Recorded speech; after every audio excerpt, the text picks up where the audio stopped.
Hi everyone, this is Prajna from evidyarthi.in. So let's continue the topics from your chapter number 4, Tribals, the Coups and the Vision of Golden Age. तो topic का नाम है the problem with trade. अब आपको पता ही है कि जितने भी फॉरेस्ट के जितने भी आदिवासी थे यानी कि ट्राइबल्स थे, वो बहुत पहले से ही ट्रेडर्स के साथ उनकी बातचीत रहती थी।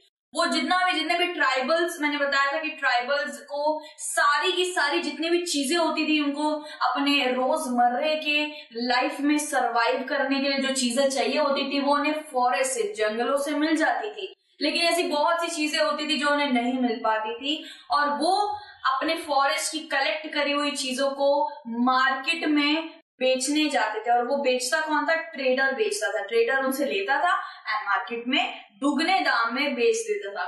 ठीक है। सो अब क्या हो रहा था कि ट्रेडर्स अब फॉरेस्ट में पहले से ही दाखिल हो चुके थे और अब वो क्या कर रहे थे? अब वो ये कह रहे थे सारे फॉरेस्ट ट्राइबल्स को कि अब तुम भाई दिहाड़ी पे काम करने लग जाओ, क्योंकि कल्टीवेशन तो भाई तुम अपनी मर्जी से तो कर नहीं सकते हो, ब्रिटिशर्स की मर्जी ही चलेगी। अगर कल्टीवेशन में रहना है तो लेबर बन के रहो। ठीक है।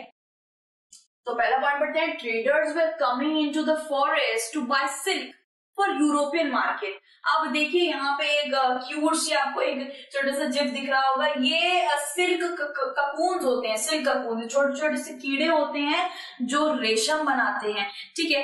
ककून बनाते हैं पूरा ऊपर से, मतलब उस पर बैठे बैठे ककून बना लेते हैं, एक प्रोटेक्शन बना लेते हैं। और वही जो ककून होता है ना, वही सिल्क होता है। ठीक है। अगर आपने कभी जंगलों में देखा है तो यू आर वेरी लकी।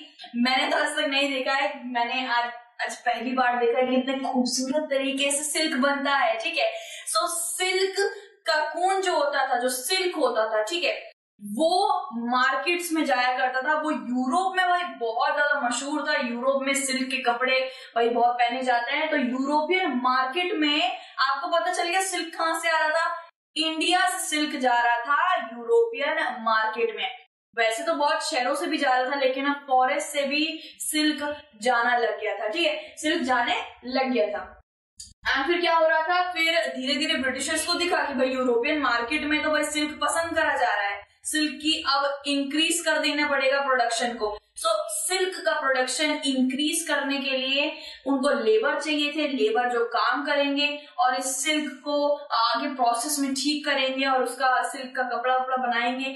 सो क्या हो रहा था? अब वो फॉरेस्ट के लोगों को लेबर बनाने लग गए थे, उनसे काम करवाने लग गए थे इसका। ठीक है। सो ट्राइबल्स रियर्ड ककून्स इन हजारीबाग। और ट्राइबल्स के पास अब शिफ्टिंग कल्टीवेशन भी वो अपनी मर्जी से नहीं कर पा रहे थे, कुछ भी लाइक फॉरेस्ट से भी कुछ नहीं ले पा रहे थे क्योंकि हर चीज रिजर्व कर दी गई थी।